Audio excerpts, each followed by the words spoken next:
The great hall of Axis Prime Station floated in the darkness of space between star systems. Inside, representatives from 47 different species gathered around a circular table that stretched nearly 100 meters across. Holographic displays flickered above each delegation, showing their homeworlds and symbols of power. Ambassador Chen Wei sat in the human section, his hands folded calmly on the smooth metal surface before him. He had served Earth for 30 years, and in that time, he had learned to read the mood of any room. Today, the mood was hostile. The Valdrin delegation occupied the largest section of the table. They were tall beings, nearly 3 meters high, with dark blue skin that seemed to shimmer under the station's lights. Their forearms moved with practiced grace as they gestured during conversation. The Valdrin Empire had ruled significant portions of the galaxy for over 10,000 years. They knew it, and they made sure everyone else knew it too. High Commander Thexilor stood to address the assembly. His voice boomed through translation devices that rendered his words in every language present. "We gather today to address a pressing concern," Thexilor began, his upper arms spread wide in a gesture of authority. "The matter of humanity's place within our concordat." Chen Wei felt his jaw tighten, but he kept his face neutral. He had expected this. The signs had been there for months. "Since joining our alliance 20 years ago, the humans have contributed little of value," Thexilor continued. "Their technology is primitive. Their ships are slow. Their weapons are crude. They possess no unique resources or knowledge that benefit the greater community." Several species shifted uncomfortably in their seats. The Chitara, insectoid beings with compound eyes that reflected rainbow colors, clicked their mandibles in what Chen knew was disapproval. The Delphines, who required water-filled chambers to survive, pulsed with bioluminescent patterns that suggested disagreement, but many others nodded. The Valdrin had allies, species that had bent knee to their power long ago. "I propose," Thexilor said, his voice dripping with false kindness, "that humanity be granted protectorate status. Under this arrangement, they would be protected by superior civilizations, guided by those with wisdom, sheltered by those with strength." Chen Wei understood immediately. Protectorate status was a polite term for slavery. Protected species had no vote in the Concordat. They could not refuse orders from their patrons. They existed to serve. In simple terms, Thexilor added, and now his voice carried undisguised contempt, "we would be doing these barely evolved apes a favor. They play with fire like children, pretending to be equals to species that mastered the stars when their ancestors still lived in caves." Laughter rippled through sections of the hall. Not from everyone, but from enough. Chen Wei requested permission to speak. The Arbiter, a neutral species called the Grey Wardens, granted it. He stood slowly, meeting Thexilor's eyes across the vast chamber. "The Valdrin have made their opinion of humanity clear," Chen Wei said quietly. "I would ask the Concordat to remember that age does not always equal wisdom. Sometimes the old simply become set in their ways, unable to adapt, unable to see new possibilities." "You dare lecture us?" Thexilor's voice thundered. "Your entire civilization is younger than some Valdrin individuals. You have been in space for mere centuries while we have ruled for 10,000 years. And in those 10,000 years," Chen Wei replied calmly, "has the Valdrin Empire ever faced a true challenge? Or have you simply grown fat on the submission of others?" The chamber erupted in shocked voices. No one spoke to the Valdrin this way. Thexilor's skin darkened to almost black with rage. "This proves my point. Humanity lacks the respect, the discipline, the basic courtesy required of civilized beings. They must be taught their place." The vote was called. Chen Wei watched the display as the numbers appeared. 34 species voted in favor of reducing humanity to protectorate status. 13 voted against. Earth had 6 months to comply with the decision or face economic sanctions and military blockades of all human worlds. The Chitara representative approached Chen after the session ended. Rixella was small, barely reaching Chen's chest, but her species was known for honor and directness. "This is wrong," Rixella said, her translator rendering her clicks and whistles into Mandarin Chinese for Chen's benefit. "The Valdrin pushed too far. They have grown arrogant." "Thank you, Rixella," Chen said. "Please remember that Earth values its friends. In the days to come, we will remember who stood with us." "What will your people do?" she asked. Chen Wei smiled, and there was something cold in that expression. "We will do what humans have always done when someone tries to put a boot on our neck. We will remind them why that's a very bad idea. On the Valdran flagship, Thexilor celebrated with his officers. They drank fermented nectar from crystal containers and congratulated themselves on putting the upstart humans in their place. They will comply, Thexilor said confidently. They have no choice. Their fleet is tiny. Their weapons are outdated. If they resist, we will crush them in a matter of days. His second-in-command, a younger Valdran named Kethix, was not so certain. Commander, I have studied the humans. Their history is as concerning. They have fought each other constantly. Their entire evolutionary path has been shaped by conflict. Thexilor waved a dismissive hand. Fighting among primitives with primitive weapons. It means nothing. We have fought wars across hundreds of star systems. We have weapons that can crack planets. What do they have? Metal ships with chemical rockets? They have fusion drives now, Kethix said quietly. Which we gave them. Thexilor laughed. Everything they have, we allowed them to have. They are children playing dress-up in adult clothing. Back on Earth, in the capital city of New Geneva, President Amara Okafor sat in her office watching the transmission from Axis Prime. Her military council surrounded her. Admiral Sarah Volkov, commander of Earth's Defense Fleet. General Marcus Thompson, head of United Earth Marines. Director Liu Chen, commander of Earth Intelligence Agency. They think we're weak, Okafor said softly. Good, Director Liu replied. Let them think that. We've had 20 years to prepare for something like this, Admiral Volkov added. 20 years of studying every species in the Concordat, learning their tactics, finding their weaknesses. The Valdran weakness is their arrogance, General Thompson said. They haven't fought a real war in 1,000 years. Their victories come from intimidation, from overwhelming force against inferior opponents who surrender before the first shot is fired. President Okafor stood and walked to the window. Outside, the city sparkled in the evening light. Millions of people going about their lives, unaware that their entire civilization had just been insulted and threatened. We will not bow, she said. We will not become servants to anyone. If they want to discipline us, they will learn a very painful lesson about humanity. She turned back to her council. Activate Protocol Cerberus. Begin full military mobilization. If the Valdran want to see what humans are truly capable of, we will show them. And the galaxy will never look at us the same way again, Admiral Volkov smiled. It was not a kind smile. They called us barely evolved apes. They're about to learn that humans didn't climb to the top of Earth's food chain by being gentle. The message went out across all human colonies, from Mars to Titan, from Alpha Centauri to Tau Ceti. Humanity prepared for war. They had been mocked, belittled, and threatened with enslavement. The Valdran Empire was about to discover why that was a terrible mistake. Ambassador Chen Wei sent one final message before leaving Axis Prime Station. It was marked for delivery to Thexilor personally. It contained only 7 words. You've mistaken patience for weakness. Remember this. 3 weeks had passed since the humiliation at Axis Prime. Earth's response had been swift and clear. President Amara Okafor addressed both humanity and the watching galaxy from the steps of the United Earth Government building. Cameras from every human world broadcast her speech. More importantly, the transmission was sent to every species in the Concordat. The Valdran would hear this. Everyone would hear this. We have received the Concordat's decision regarding protectorate status. Okafor began, her voice steady and strong. We have considered it carefully. Our answer is simple and final. No.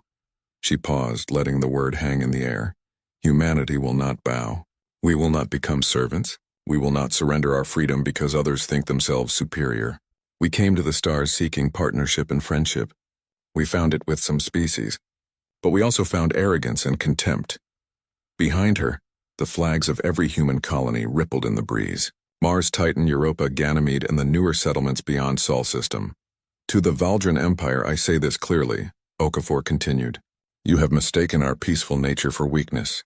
You have confused our diplomacy for cowardice. You think because you are old you are wise. You think because you have ruled for millennia you are invincible. You are wrong. On the Valdran homeworld of Valthorax, High Commander Thexilor watched the transmission with growing rage. His 4 fists clenched until his knuckles turned white. This is outrageous, he shouted. They dare defy the Concordat. They dare defy us? The Valdran High Council surrounded him. 12 of the oldest and most powerful Valdrin in the Empire. They had ruled for so long that they barely remembered what it felt like to be challenged. The humans must be taught respect, Council Elder Morthex said coldly. Send the 7th Expeditionary Fleet. Show them the price of defiance. 120 warships, Thexilor said with satisfaction. Against their pathetic defense force of what? 40 ships? This will be over in hours. Make an example of them, another council member added. But do not destroy them completely. Broken slaves are still useful. The 7th Expeditionary Fleet departed from Valthorax 3 days later. 120 ships, each massive and bristling with weapons. The Valdrin designed their vessels to intimidate as much as to fight. Each ship stretched over 2 kilometers long, covered in dark metal that absorbed light, making them look like holes in space itself. Fleet Commander Vexathor led the armada. He was a veteran of dozens of campaigns, though most had ended with surrender before battle. The Valdrin reputation usually did the fighting for them. Set course for the Sol system, Vexathor ordered. Maximum intimidation formation. I want the humans to see us coming and feel their hearts sink with despair. In the Sol system, alarms rang out across Earth's orbital defenses. Admiral Sarah Volkov stood on the bridge of the ESS Indomitable, humanity's flagship. Around her, the crew worked with calm efficiency. They had drilled for this scenario 1,000 times. Valdrin fleet detected at Jump Point Alpha, the sensor officer reported. Confirming 120 contacts. They're not even trying to hide their approach. Of course not, Volkov said quietly. They want us to be afraid. Transmit our response. The message went out on all frequencies. This is Admiral Sarah Volkov of the Earth Defense Fleet. You are entering human sovereign space. You have 3 minutes to reverse course or explain your intentions. The reply came quickly. Vexathor's face appeared on the screen, his 4 eyes gleaming with contempt. Admiral Volkov, I am Fleet Commander Vexathor. I carry the authority of the Valdrin Empire and the mandate of the Galactic Concordat. You have been ordered to accept Protectorate status. Your refusal is illegal. You will stand down immediately and prepare to receive Valdrin administrators who will oversee your transition.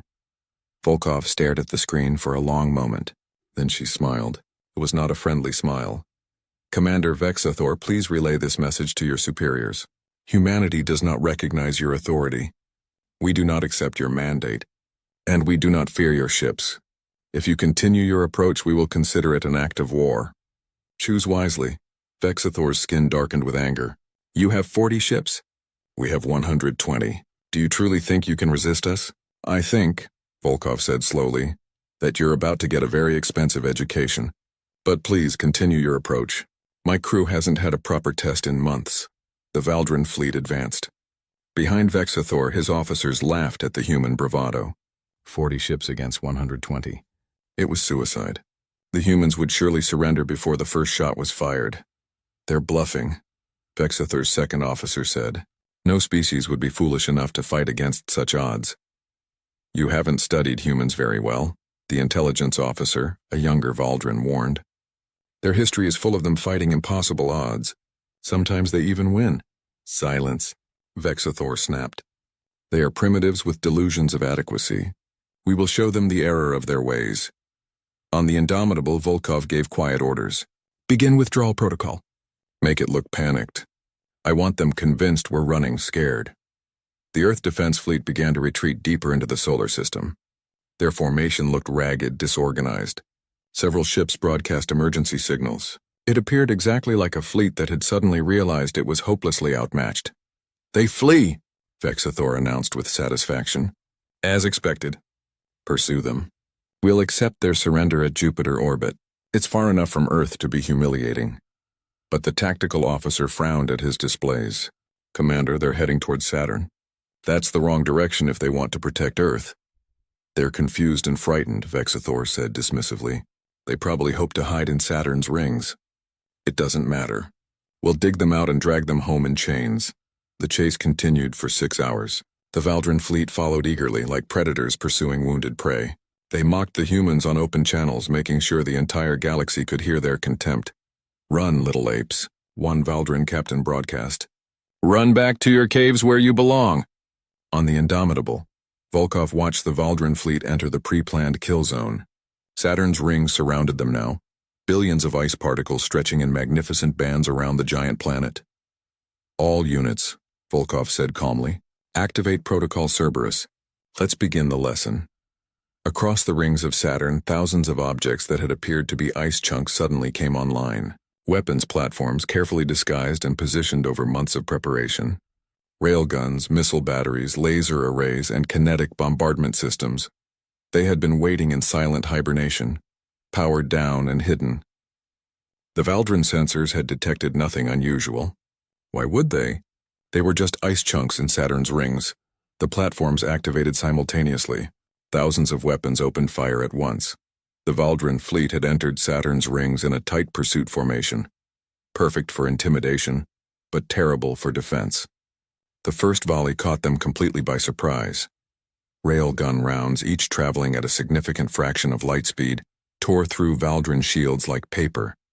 The shields were designed to stop energy weapons and slow-moving missiles, not solid projectiles moving at relativistic speeds. Evasive maneuvers, Vexathor screamed as his ship shook from multiple impacts. Where are these weapons coming from? Everywhere, the sensor officer shouted back.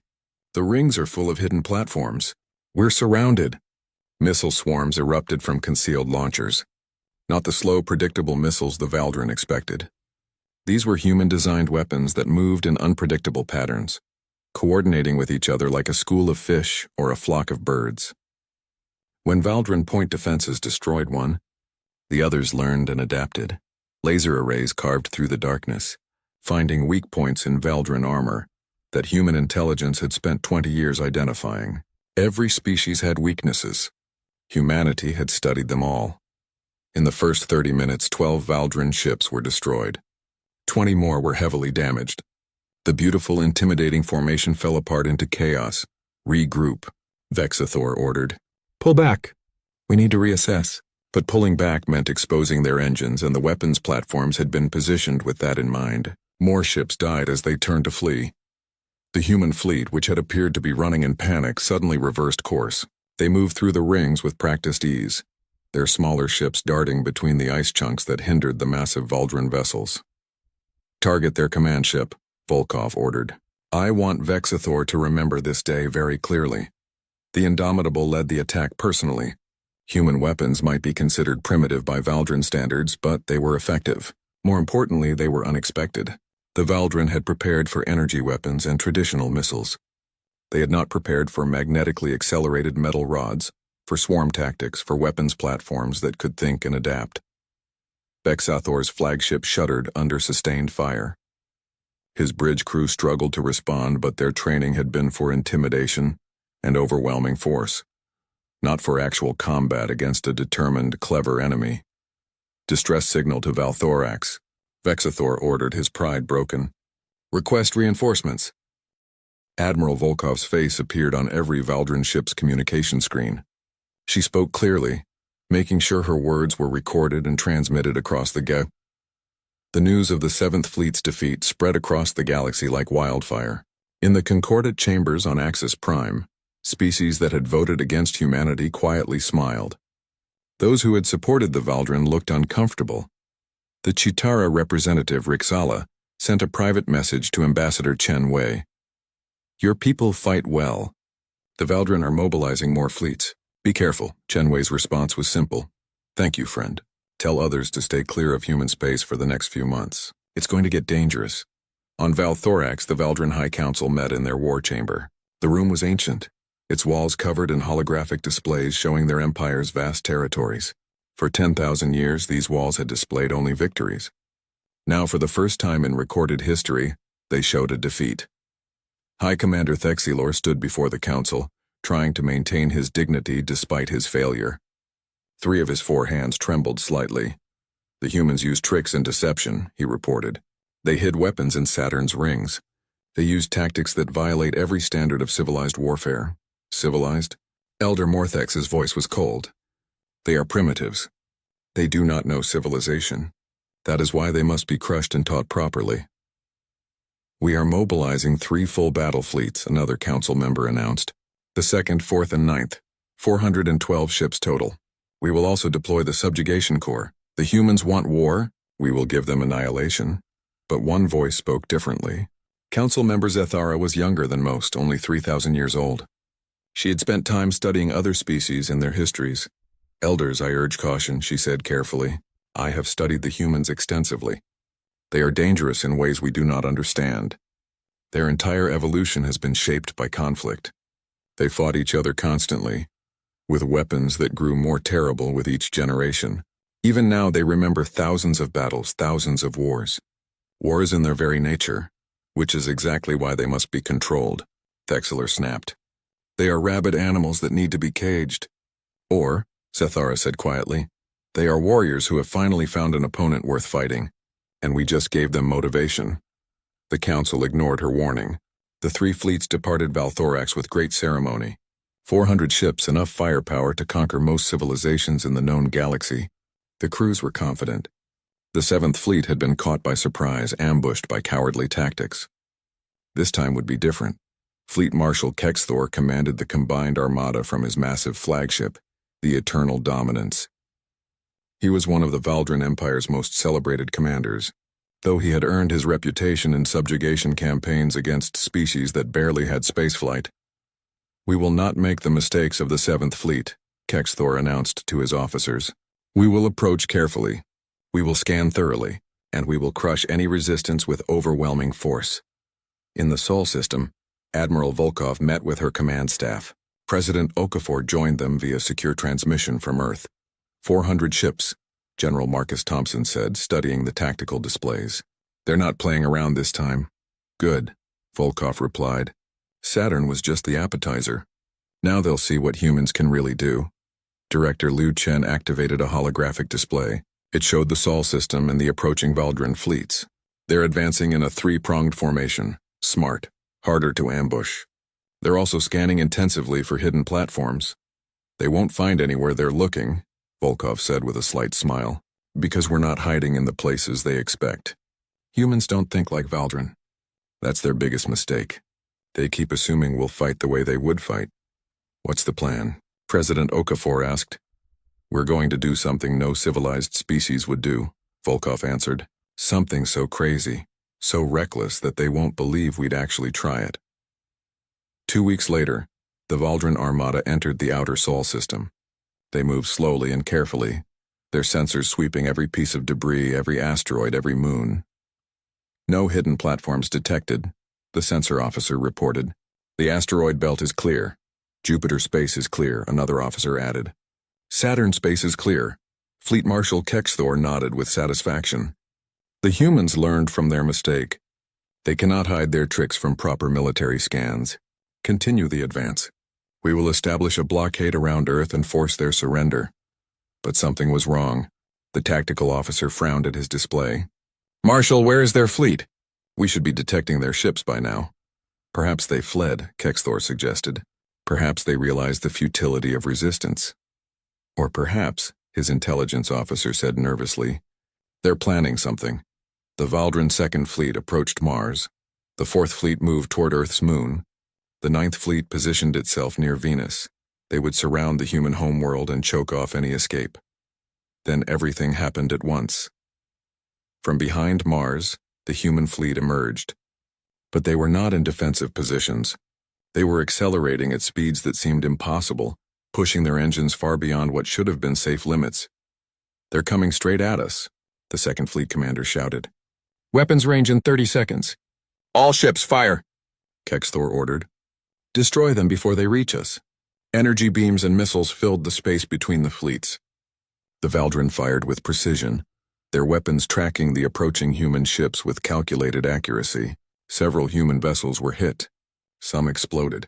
Others tumbled away, trailing atmosphere and debris, but the rest kept coming. And they were not slowing down. They're going to ram us, someone screamed, some did. 3 human ships, badly damaged and burning, crashed into Valdran vessels at tremendous speed. The impacts were catastrophic. Both ships in each collision were destroyed, but the Valdran ships were much larger. The loss hurt them more, but that was just the distraction. While the 2nd Fleet dealt with the suicide attack, the real assault came from an unexpected direction. From the surface of Mars itself, thousands of missiles launched simultaneously. Humanity had converted their entire Mars colony into a weapons platform. Underground silos, carefully hidden for months, now revealed themselves.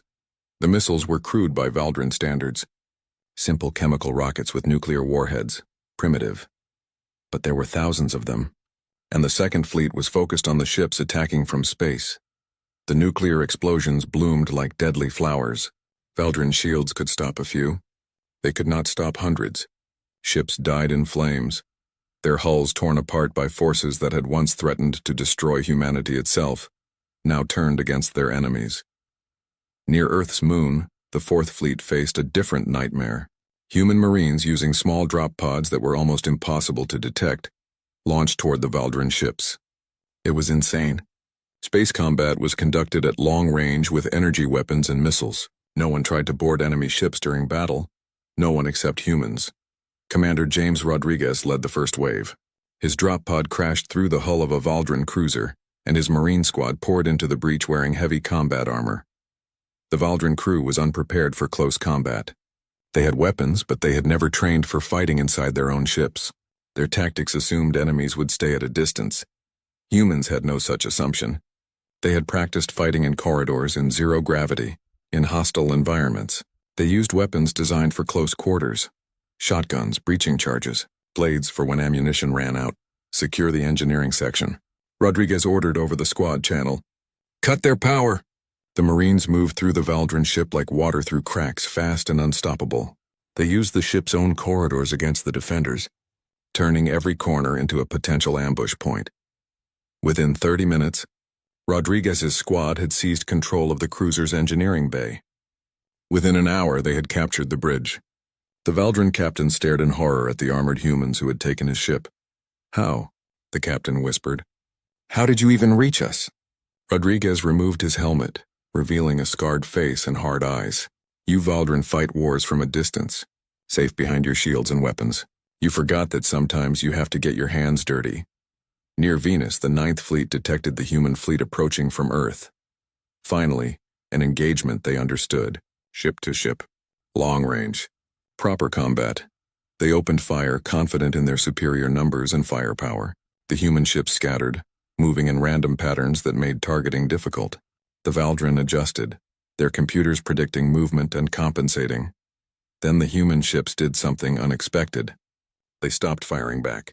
Instead, they kept moving, dancing between the Valdran vessels, staying just out of effective range but close enough to force the Valdran to keep tracking them. What are they doing? The Ninth Fleet commander demanded. Are they trying to tire us out? The answer came from an unexpected direction. From Earth itself. Humanity had built something during their 20 years in the Concordat, something they had kept secret.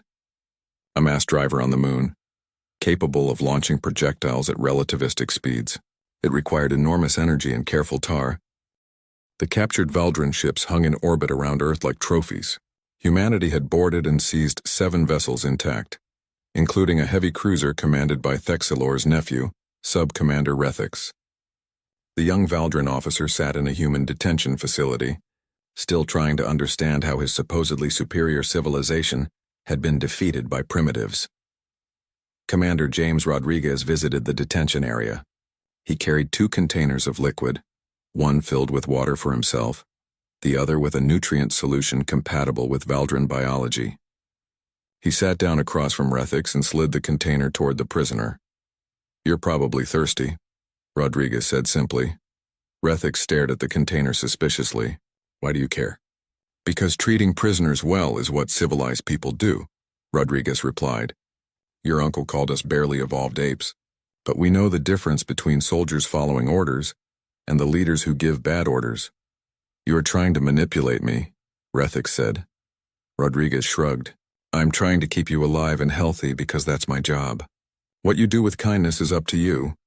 The detention facility had become a strange place. The captured Valdran expected torture or execution. Instead, they received medical care, proper food, and even entertainment. Human guards treated them firmly but fairly. It was confusing. One guard, a young woman named Private Chen, brought Rethix a datapad. Thought you might want to read, she said in passable Valdran language. We loaded it with your literature and history files. Why are you learning our language?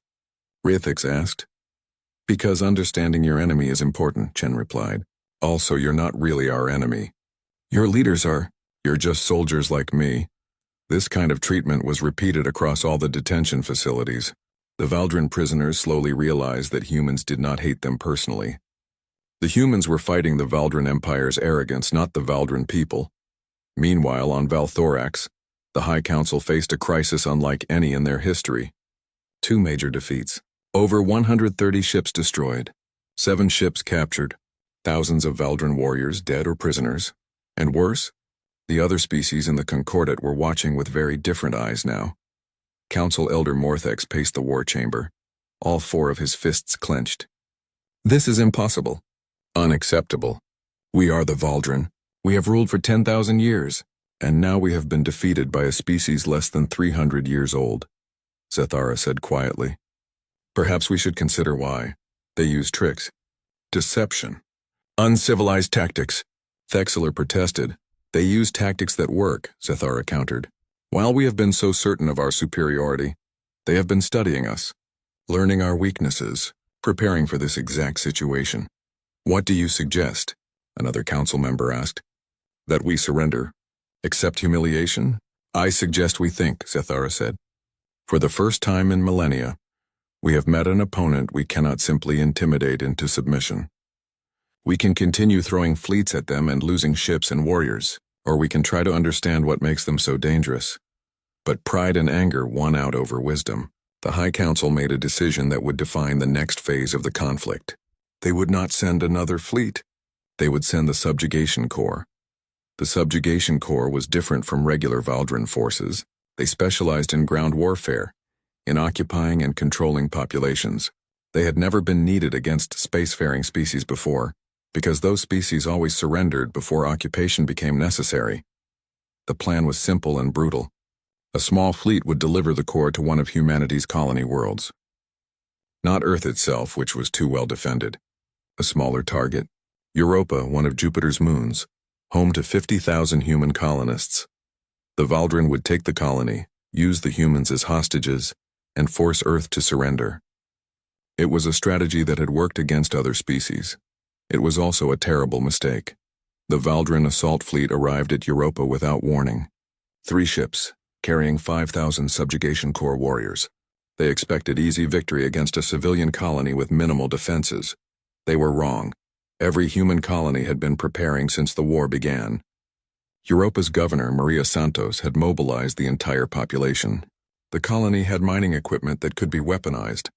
They had construction robots that could be reprogrammed. They had 50,000 civilians who knew their lives depended on resistance. The Valdrin landed and began their assault. Within the first hour, they controlled the main spaceport. Victory seemed certain. Then they entered the colony's tunnel systems. Europa's cities were mostly underground, protected from Jupiter's radiation. The tunnels were narrow, complex, and dark. Perfect terrain for defenders, terrible for attackers. The Subjugation Corps found themselves fighting in conditions they had never experienced. Human colonists ambushed them from side tunnels. Mining explosives collapsed passages, trapping entire squads. Construction robots programmed with combat routines created by human military advisors attacked with cutting torches and industrial clamps. This is not a civilian population. The Corps commander Vakthor screamed into his communicator. They fight like trained soldiers. They're humans. His second-in-command replied grimly. They are all trained soldiers. Their entire species grew up fighting. The Europa colonists used every advantage. They knew the tunnels. They could move through the colony's maintenance shafts and ventilation systems. They struck and retreated, never giving the Valdrin a clear target. Governor Santos coordinated the defense from a hidden command center. Her background was in civil engineering, not military command, but she had studied everything Earth had sent about asymmetric warfare. Team 7, collapse tunnel section 42, she ordered calmly. That will cut off the Valdrin advance into residential areas. Team 3, flank them through the water treatment passages. On Europa's surface, something else was happening. Earth's military had received the distress call and responded with terrifying speed. Admiral Volkov personally led a task force that appeared in Jupiter space within hours. But she did something unexpected. Instead of attacking the Valdrin ships immediately, she broadcast a message on all frequencies. Valdrin Assault Fleet, you have attacked a civilian colony. You have broken the most fundamental laws of civilized warfare. You have crossed a line that cannot be uncrossed." She paused, and her next words were cold enough to freeze hydrogen. "You will withdraw your forces from Europa immediately. If you do not, we will not take prisoners. We will not be merciful. We will show you what humans are capable of when you threaten our families." The Valdrin Fleet Commander Zethkor laughed. "You cannot frighten us with words. We have 5,000 warriors on the surface. If you attack our ships, they will execute the human hostages." "You don't understand," Volkov replied. "There are no hostages on Europa. There are 50,000 armed and very angry humans who are currently teaching your warriors a lesson about why attacking human colonies is a very bad idea." On Europa's surface, the battle had turned completely. The subjugation core was surrounded, cut off, and being systematically destroyed by colonists using mining equipment, improvised explosives, and raw determination. Commander Vakthor tried to organize a retreat, but there was nowhere to retreat to. Every tunnel was either collapsed or filled with humans who fought like demons. A young colonist, barely 18 years old, confronted a group of Valdrin warriors with nothing but a mining laser. "You came to our home," he said quietly. "You threatened our families. Big mistake." The Valdrin warrior raised his weapon, but 3 more colonists appeared from side tunnels, their own improvised weapons ready. The Valdrin looked around and realized they were surrounded. "We surrender," the warrior said, lowering his weapon. All around the colony, the same scene repeated.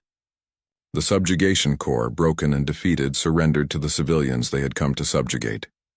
In space, Volkov's fleet moved into attack position around the Valdrin ships. She broadcast again, and this time her message was transmitted across the entire galaxy.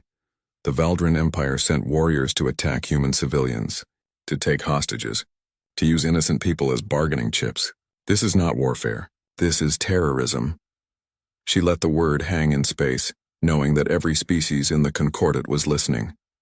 The Valdrin have lost another battle, but more importantly, they have shown the galaxy their true nature. They speak of civilization and superiority, but when challenged, they attack civilians. They take hostages. They reveal themselves as bullies who only know how to fight the weak. Commander Zethkor knew he was beaten. His warriors were captured or dead. His ships were surrounded, and the entire galaxy was watching his humiliation. "We surrender," he said quietly. The Valdrin ships were seized intact. The surviving members of the subjugation corps were taken prisoner. Not a single human colonist had died, though many were injured. The Valdrin had lost nearly 3,000 warriors, killed by civilians using mining equipment and desperate courage. Back on Valthorax, the High Council watched the transmission in absolute silence. The disaster was complete. They had not only lost another battle, they had been defeated by civilians. Worse, they had revealed their willingness to attack non-combatants, something that even their allied species found disturbing. Council member Zethara finally spoke. "We have lost more than ships and warriors. We have lost respect. We have lost. 3 months had passed since the ceasefire. The Great Hall of Axis Prime Station was filled to capacity. Every species in the Galactic Concordat had sent representatives. Some came out of curiosity. Others came out of fear. All came to witness history. The seating arrangement had changed. The Valdrin delegation no longer occupied the position of dominance. They sat in a standard section, no larger than any other species. The change was symbolic but powerful. The mighty had been humbled. Ambassador Chenwei sat in the human delegation, but he was not alone this time. Admiral Volkov stood beside him, wearing her dress uniform with its new decorations. Commander Rodriguez represented the Marines. Governor Santos had come from Europa, her arm still in a medical brace from the battle. Across the hall, the Valdrin delegation looked diminished. High Commander Thexler sat with his skin the pale blue of shame. Council member Zethara sat beside him, the only member of their leadership who seemed to accept what had happened with something like understanding. The Chitara representative, Rixala, opened the proceedings.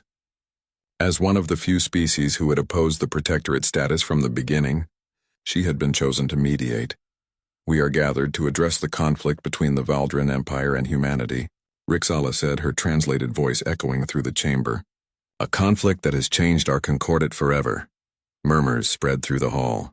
Everyone knew what she meant. The Valdrin had been the Concordate's strongest military power for millennia. Their defeat by humanity had shifted the balance of power in the galaxy. The Valdrin Empire has requested to speak first, Rixala continued. High Commander Thexler will address the assembly. Thexler stood slowly. His movements lacked the arrogant confidence he had displayed 3 months ago. He looked older, diminished. When he spoke, his voice was quiet. I stand before you to offer a formal apology to humanity, he began. Each word seemed to pain him, but he continued. I called them barely evolved apes. I mocked their technology and their capabilities. I proposed they be reduced to protectorate status. I was wrong. The hall fell silent. No one had ever heard a Valdrin leader admit to being wrong. The humans fought with courage, intelligence, and determination. They used tactics we did not anticipate. They adapted to every challenge we presented. And when we attacked their civilians, those civilians proved stronger than our warriors. Thexelor's skin darkened slightly, showing emotion. We have learned a painful lesson. Age does not guarantee wisdom. Power does not guarantee victory. And arrogance guarantees defeat. He turned to face the human delegation directly. On behalf of the Valdrin Empire, I apologize for our contempt, our aggression, and our cruelty. We will abide by the terms of the ceasefire. We acknowledge that humanity's refusal of protectorate status was justified. We acknowledge that we underestimated them catastrophically. Thexler sat down, looking exhausted. The Valdrin delegation sat in silence, absorbing the humiliation of their leader's words. Rixala gestured to Chen Wei. Ambassador Chen, humanity may now respond. Chen Wei stood and all eyes turned to him. He had been silent through so much of this conflict, letting others speak. But now, at this critical moment, he would define humanity's response. High Commander Thexler, we accept your apology, Chen began. But I want to be clear about something. We did not seek this conflict.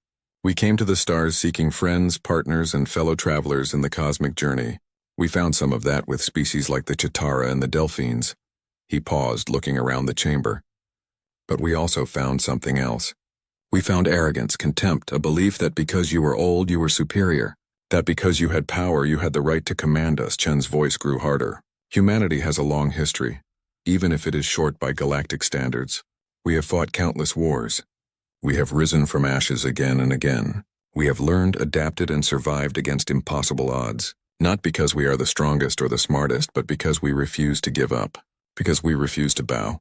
He looked directly at the Valdrin delegation. You wanted to discipline us, to teach us our place. Instead, you learned that humanity cannot be bullied, cannot be intimidated, cannot be broken. The hall remained silent. Every species was listening intently.